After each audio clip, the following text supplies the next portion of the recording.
All right, people, I want to do a video here talking about AEW and just a disaster it's really turned out to be.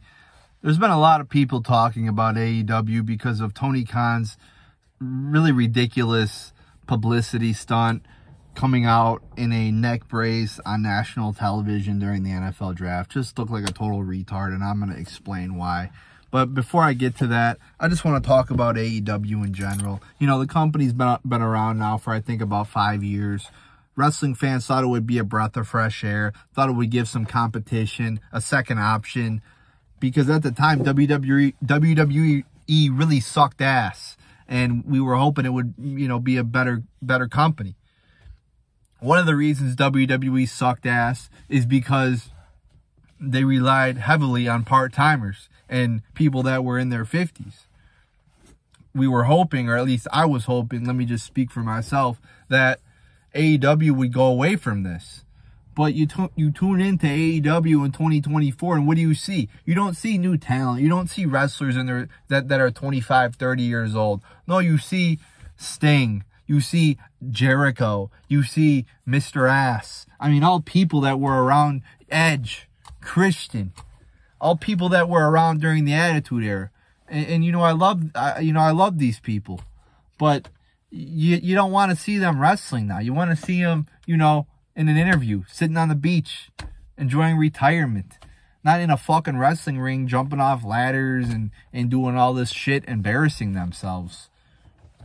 So in that aspect, AEW is a failure. It's a failure of a company, really. I mean, what new stars have they created? I'm not talking about some mid-carder. I'm talking about a new star. I mean, they've had 5 years. MJF looked a year or two ago like he was going to be a big star. But you fast forward today, and it looks like he's kind of fallen off a little bit. Or a lot of it, honestly. I hear he's injured. But you could still, I mean, he's your top star. You could still feature him in promos, on commentary, on the internet, whatever the fuck. But it seems like he's really, you know, dropped off. And who else do they have in this company? Nobody. Oh, how about Darby Allin? Or how about Orange Cassidy, a motherfucker that wrestles with his hands in his pockets? I mean, who the fuck wrestles with their hands in their pockets and purposely gives themselves a disadvantage? Like, it makes no fucking sense at all. And then, you know, we come to Tony Khan, who really made a fool out of himself, made an ass out of himself. So he inserts himself, this Mark wrestling fan who happens to have a lot of money because his father is rich. And that's why, you know, he's got this company. Inserts himself into the storylines, which we knew eventually was going to happen because Tony Khan is a total fucking dork.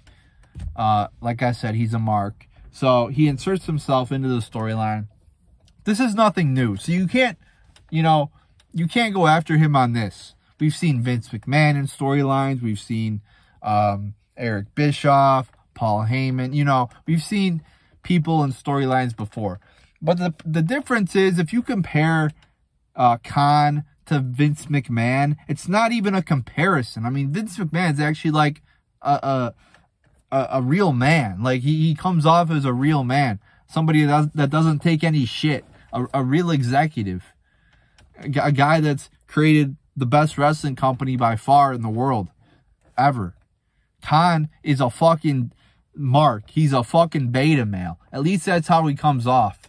And I was thinking of an analogy to kind of try to describe Tony Khan.